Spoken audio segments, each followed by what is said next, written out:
बिस्मिल्लाहिर्रहमानिर्रहीम। अस्सलामु अलैकुम वीवर्स। अल्लाह ताला के फ़ज़ल व करम से मैं ठीक ठाक हूँ और उम्मीद करता हूँ कि आप सब लोग खैर वफ़ियत से खुशबाश होंगे। आज एक इन्फॉर्मेटिव वीडियो लेकर हाज़िर हुआ हूँ। वज़ीर ख़ारजा ईरान जनाब अब्बास इराक़ची साहब सुबह सुबह इस्लामाबाद तशरीफ़ लाए हैं, जिनका फ़ील्ड मार्शल ऑफ पाकिस्तान ने फुर प्रोटोकॉल के साथ इस्तकबाल किया। यही ख़बर देखकर इंडिया के मीडिया में कोहराम मच गया। तो आइए देखते हैं इसी वीडियो में। नाज़रीन, वीडियो पर जाने से पहले बताता चलूं कि मेरा नाम है असलम परवेज़ और आप देख रहे हैं परवेज़ वॉइस यूट्यूब चैनल। अगर आप हमारे चैनल पर पहली दफ़ा आए हैं तो परवेज़ वॉइस यूट्यूब को सब्सक्राइब करें और बेल आइकन को दबाते जाएं ताकि हमारी हर वीडियो आप तक पहुंचती रहे। तो आइए चलते हैं वीडियो की तरफ। आपका वो जो मुल्ला आसिम मुनीर है, कहाँ है वो? 3 महीने में 3 बार जाके वो वाशिंगटन बैठ जाता है। Pakistan is the mediator. तुम लोग ना 3 में ना 13 में, फिर भी तुम लोगों ने पाकिस्तान से थप्पड़ खा ली। तो किस तरह से भारत चिंता बनती हुई दिखाई दे रही, क्योंकि चीन मीडिया तो इतना बेशरम और घटिया हो चुका है कि देश का कथित सबसे बड़ा चैनल आज तक अभी 2 घटनाएं उसने ऐसी की मतलब तो नाक काट के जड़ से पहुंच के उन्होंने हम लोगों का। ये दोस्तों, वो दाने दाने के लिए मोहताज पाकिस्तान, जिसकी अर्थव्यवस्था दिवालिया होने के कगार पर खड़ी है, उसने अमेरिका और ईरान के बीच सीज फायर करा दिया। असलना भारती भाई, हम पाकिस्तान को दलाल कहते हैं और बहुत सारे लोग यहाँ पर एक राय कुछ नहीं है, पर चाइना को भी साथ रखा है, अमेरिका को भी साथ रखा है पाकिस्तान ने। सूत्रों के हवाले से खबर चली थी देश की मीडिया पर कि दलाल कहा गया था पाकिस्तान को कि हम दलाल नहीं है, इसलिए इस तरह की बातचीत में हमारी भूमिका नहीं है। लेकिन अब यह साफ हो गया कि पाकिस्तान केवल फैसिलिटेटर नहीं बल्कि मीडिएटर की भूमिका में है और महत्वपूर्ण भूमिका में है। आसिम मुनीर के तो एकदम ट्रंप के साथ ऐसे लग रहे हैं कि बिल्कुल ही घरेलू संबंध हो गए हैं, फोन लाइन पर दोनों एक साथ रहते हैं। और पाकिस्तान का इतना अंतर्राष्ट्रीय रुतबा बढ़ेगा तो भारत की उस मुहिम को तो धक्का लगेगा। बिल्कुल की बहुत तारीफ की है, शहबाज शरीफ की बहुत तारीफ की है, उनके गुणगान करते हुए नहीं थक रहे हैं। इस डील पर साइन हुए तो मैं इस्लामाबाद जा सकता हूं, मैं इस्लामाबाद जाऊंगा और वहां के लोग मुझे बहुत पसंद करते हैं। Pakistan is the mediator. तुम लोग ना 3 में ना 13 में, फिर भी तुम लोगों ने पाकिस्तान से थप्पड़ खा ली। आपका वो जो मुल्ला आसिम मुनीर है, कहाँ है वो? 3 महीने में 3 बार जाके वो वाशिंगटन बैठ जाता है। वाशिंगटन हथियार दे रहा है, उसको प्रोत्साहन दे रहा है कि मारो भारतीयों को, और वहां आपकी जबान पे लकवा लग जाता है साहब। Terrorism terrorism terrorism, what about the terrorism that affects India? नहीं ऐसे नहीं, मैं जानता हूं कि हमारे में एक कहावत होती है कि सिर पे सूरज को सलाम करो। हमें लग रहा है कि डोनाल्ड ट्रंप अमेरिका का बेसरताज बादशाह बनेगा। अरे साहब, मैंने बीच में नहीं बोला था आपके, अब आप भी सुन लीजिए शांति से। मैंने बीच में नहीं बोला था terrorism terrorism terrorism. Pakistan terrorism नहीं कर रहा। आपके देश के पाकिस्तान के पास हथियार नहीं है। क्या किया आपने उसके लिए? नहीं, आपके गुस्से करने, आपके गुस्सा आप जो यहाँ पे दावे दे रहे हैं कि ईरान के पास न्यूक्लियर नहीं होना चाहिए, पाकिस्तान के लिए क्या किया आपने?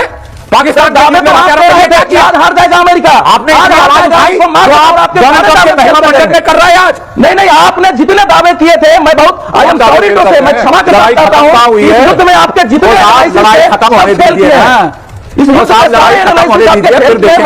मीडिया तो इतना बेशरम और घटिया हो चुका है कि देश का कथित सबसे बड़ा चैनल आज तक अभी 2 घटनाएं उसने ऐसी की मतलब तो नाक काट के जड़ से पहुंच के उन्होंने हम लोगों का, और अब उनको शर्म भी नहीं आ रही कि उनकी नाक कटी हुई है।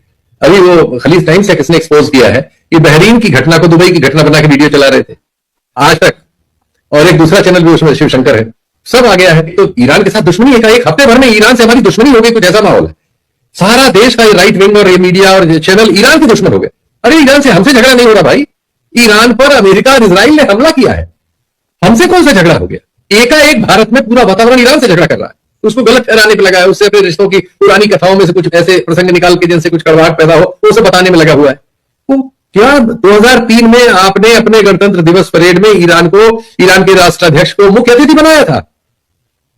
क्यों भाई? क्यों अटल बिहारी वाजपेयी जी ने वो भाषण दिया था? क्यों 2016 में मोदी जी वहां गए थे? ये सब क्यों? उनके राष्ट्रपति की मृत्यु पर पिछले साल आपने एक दिन का राष्ट्रीय शोक रखा था। एकाएक आप सिर्फ इजराइल गए और आपने दिल बदल लिया। ऐसे किसी देश की नीतियां ऐसे बनती हैं, वो भी भारत जैसे महादेश की। कोई सार्वभौम होने का मतलब होता है खुद मुख्तारी कुछ होती है, स्वाभिमान कोई चीज है दुनिया में। तो क्या है ये सब? लेकिन ये सारे जो सभ्य शब्द हैं ये कुतर्कों ने इनको बहा दिया है नाली में। अब दोष गिनाने का ईरान से हमारे पास एक लाइन लगी हुई, और ये एंकरा जो है कह रही है कि वहां ईरान में कितने 60 या 70 लोगों को बंधक बना लिया गया। एक पुरानी घटना थी 79 की, जब अमेरिका का एक वो आया था, अमेरिका उसमें अपने लोगों को छुड़ाने जाना चाह रहा था, उसकी एम्बेसी के लोगों को बंद कराया था। ये बहुत पुरानी घटना है, लेकिन वो उसको अभी की घटना बता के और ईरान को आतंकी कह रही है। ये क्या है भाई?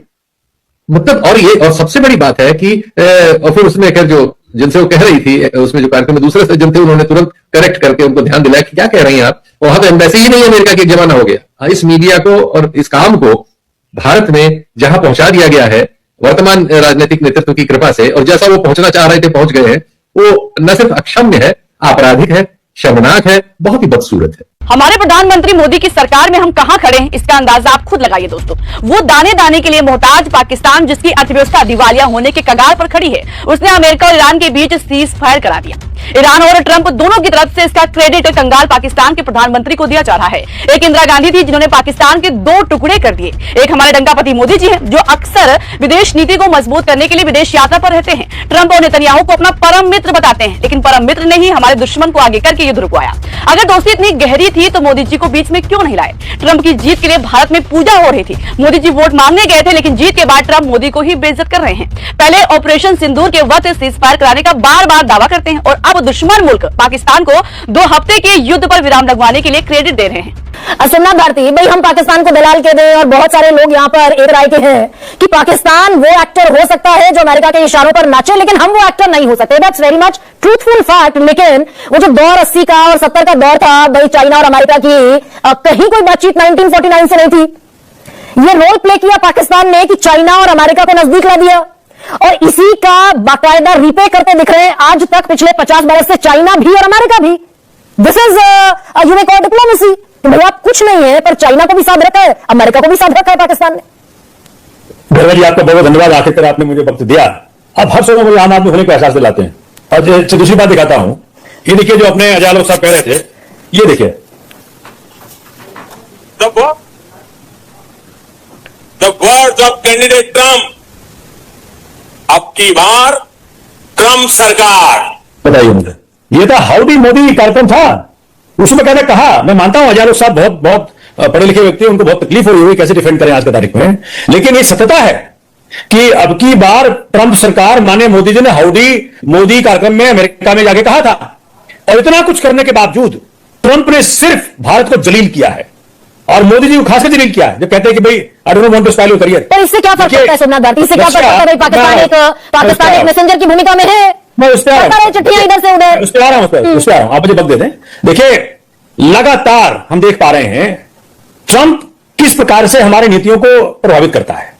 भारत चलने वाला युद्ध कर रहा था पाकिस्तान के साथ, हमारे 26 बहनें विधवा हुई, हम बदला ले रहे थे, अचानक आगे भाई आप सीज फायर कर दो। भाई हम उसके गुलाम हैं क्या? आप जो है रशिया से तेल ना खरीदो, अब आप रशिया से तेल खरीदो। देखिए रशिया जो हमारा सबसे पुराना मित्र हुआ करता था, तो वहां की मेजोरिटी शेयर होल्डिंग है नायरा पेट्रोल पंप्स की हिंदुस्तान के अंदर, वहां उन्होंने रेट बढ़ा दिया, पेट्रोल में 5 रुपया, डीजल में 3 रुपया। तो रशिया जो हर मुसीबत में खड़ा होता था हमारे साथ, आज उसने हमारा साथ छोड़ दिया है। ये हमारी माननीय मोदी जी की फॉरेन पॉलिसी है, डिप्लोमेसी पॉलिसी है। अब सोचें, एक आतंकी मुल्क का दर्जा पाकिस्तान को दे रखा है, वो पाकिस्तान जो रोटी खाने को तरसता है, जहां सुई तक नहीं बनती, आज अमेरिका बार बार हमें जलील करता है उसको प्रायोरिटी दे करके। असीम मुनीर को बुला करके उसने जो तवज्जो दी पाकिस्तान को, उससे भारत जलील होता है। तो ये आज से थोड़ी है सर, 1971 की वॉर में खुलकर पाकिस्तान के साथ खड़ा हुआ था अमेरिका जी। लेकिन इंदिरा जी ने क्या कहा था? इंदिरा जी ने कहा था कि mind your business, I will never take your help. याद है आपको? इंदिरा जी ने बकायदा आईना दिखाया था अमेरिका को। लेकिन ट्रंप क्या कर रहे हैं? हर वक्त दलील करते हैं और मोदी चुप बैठे एकदम चुप। अगर ये मीडिएशन नहीं होता, दवा रखी मोदी जी की, अगर ये मीडिएशन सीक्रेट दवा हुआ है। नहीं, एक सेकंड भाई, ये पाकिस्तान पेशकश कर रहा है, तो क्या हम अपने देश को आश्वस्त कर सकते हैं कि हमारी जब डोनाल्ड ट्रंप से बातचीत हुई तो हमने डोनाल्ड ट्रंप से कहा कि पाकिस्तान आतंकी मुल्क है, इसको कैसे आप अपने देश को होस्ट करने की अपने देश को होस्ट के तौर पर रिप्रेजेंट करने की इजाजत दे सकते हैं? शर्मा जी मान लीजिए मेरी बात, आज माननीय मोदी जी के मुंह से अमेरिका या ट्रंप के खिलाफ एक शब्द नहीं निकल सकता, ये समझ लीजिए आप। ये सेंडर हो चुके हैं वहां, क्योंकि इनका अपना कोई ना कोई मसला एप्स्टीन फाइल में फंस रहा है या इनके दोस्त अदानी का फंस रहा है, कुछ ना कुछ तो फंस रहा है कहीं ना कहीं। और मैंने बार बार कहा, मेरे नेता ने भी कहा है कि अगर माननीय मोदी जी कोई भी सीक्रेट ट्रंप के पास है तो देश हित में, राष्ट्र हित में, भारत हित में रिजाइन कर दे, वो हट जाए सीट से, कोई संभालने का देश को। लेकिन भारत को बार बार नीच ना दिखाए ट्रंप, ये बहुत जरूरी है। अगर माननीय मोदी जी देश को प्यार करते हैं तनिक भी कहीं भी, तो आज जरूरी है कि माननीय मोदी जी राष्ट्र हित में रिजाइन करते हैं। सूत्रों के हवाले से खबर चली थी देश की मीडिया पर कि दलाल कहा गया था पाकिस्तान को कि हम दलाल नहीं है, इसलिए इस तरह की बातचीत में हमारी भूमिका नहीं है। लेकिन अब यह साफ हो गया कि पाकिस्तान केवल फैसिलिटेटर नहीं बल्कि मीडिएटर की भूमिका में है और महत्वपूर्ण भूमिका में है। तो सर भारतीय डिप्लोमेसी का क्या होगा सर? एक तरफ अमेरिका के साथ उसके बढ़ते संबंध और जिस तरीके से आसिम मुनीर के तो एकदम ट्रंप के साथ ऐसे लग रहे हैं कि बिल्कुल ही घरेलू संबंध हो गए हैं, फोन लाइन पर दोनों एक साथ रहते हैं। और तो किस तरह से भारत चिंता बनती हुई दिखाई दे रही है, क्योंकि चीन के करीब भी पाकिस्तान और अमेरिका के करीब भी पाकिस्तान। तो भारतीय डिप्लोमेसी का क्या होगा सर? देखिए विक्रांत, आपने बहुत बड़ा और बहुत बढ़िया सवाल आपने किया है। भारतीय मीडिया पर टिप्पणी नहीं करें तो अच्छा है, क्योंकि उस पर टिप्पणी करेंगे तो हमारे बहुत सारे साथी और दोस्त नाराज हो जाएंगे, जो सरकार के एजेंडा सुबह से शाम तक परोसते रहते हैं। देखिए, ये जो पाकिस्तान की जो डिप्लोमेसी है, इस डिप्लोमेसी को हमें समझने की जरूरत है। और जब 2017 में जब ट्रंप अमेरिका के राष्ट्रपति बने थे पहले टर्म में, तो उन्होंने पाकिस्तान को मिलिट्री एड देने से मना कर दिया था। उनका ही कहना था कि आतंकवाद के खिलाफ पाकिस्तान की लड़ाई कमजोर है और वो उसमें पूरे मनोयोग से मदद नहीं कर रहा है। तो यह स्थिति थी। ट्रंप पाकिस्तान के ऊपर अविश्वास कर रहे थे, और दूसरे टर्म में वही पाकिस्तान और उनके सेना प्रमुख आज ट्रंप के विश्वस्त बन के सामने आए हैं। ये जो टर्न अराउंड है, ये टर्न अराउंड इसलिए है क्योंकि पाकिस्तान को अपनी कमजोरी का पूरी तरीके से एहसास है, और पाकिस्तान को लगता है कि उनकी जो अंदरूनी राजनीति है और जो बाहरी उनकी छवि है, उसको ठीक करने की जरूरत है। और उसका यह नतीजा है कि जब से आसिम मुनीर पाकिस्तान के सेना प्रमुख बने हैं, तब से लगातार उन्होंने ये कोशिश की है कि चीन के साथ उनके रिश्ते अच्छे थे ही, अमेरिका के साथ भी अपने रिश्तों को बेहतर करना चाहिए, और वो इसमें पूरी तरीके से कामयाब है। हम उसके लिए कुछ भी कह सकते हैं कि अमेरिका की तो आसिम मुनीर चमचागिरी कर रहे हैं, इसलिए ऑपरेशन सिंदूर के बाद उन्होंने अमेरिका के राष्ट्रपति डोनाल्ड ट्रंप को नोबेल प्राइज देने की सिफारिश की। तो हम ये भूल जाते हैं कि हमारे प्रधानमंत्री अमेरिका गए थे और वो तो कह रहे थे अब की बार ट्रंप सरकार। तो ये चापलूसी का जो एक आरोप पाकिस्तान के ऊपर लग रहा है, दरअसल ये कहीं ना कहीं अपनी खींच को छिपाने की एक कोशिश है।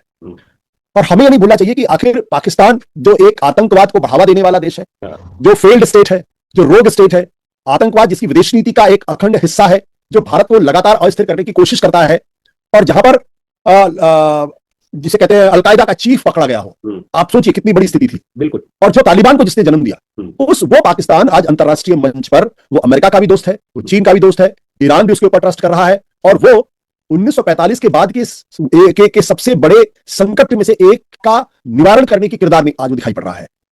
हम इसकी तारीफ करें ना करें, क्योंकि हम भारतीयों की पाकिस्तान को लेकर एक अजीब तरीके का पूर्वाग्रह है, और हम उस पूर्वाग्रह से सच्चाई को शायद देखना भी नहीं चाहते, और आज की जो विचारधारा जो देश के ऊपर है, वो तो बिल्कुल ही उसको बर्दाश्त नहीं कर पा रही है।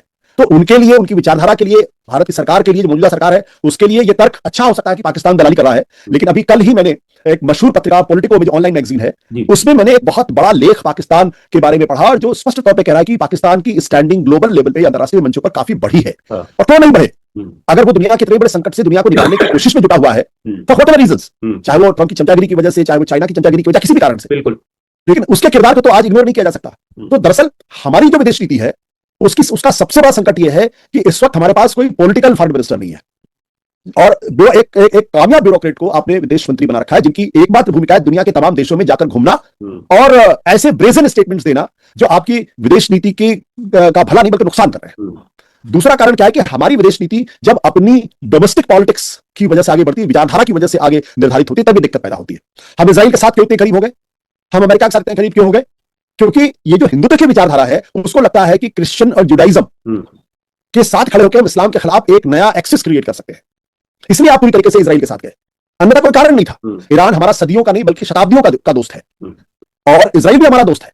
हमें दोनों के बीच में संतुलन बना के चलना चाहिए था, लेकिन जब विचारधारा से, लेकिन ये अजीब त्रासदी है कि जो भूमिका भारत को निभानी चाहिए, वो भूमिका आज पाकिस्तान निभा रहा है, और हम बैठ के देख रहे हैं, और हम ये कह रहे हैं कि वो एक दलाल स्टेट है। हमें सोचना चाहिए था कि हम वो भूमिका क्यों नहीं निभा पाए। और विक्रांत, आप जरा सोचिए कि अगर ईरान और अमेरिका के बीच की शांति वार्ता अगर दिल्ली में हो रही होती तो क्या होता?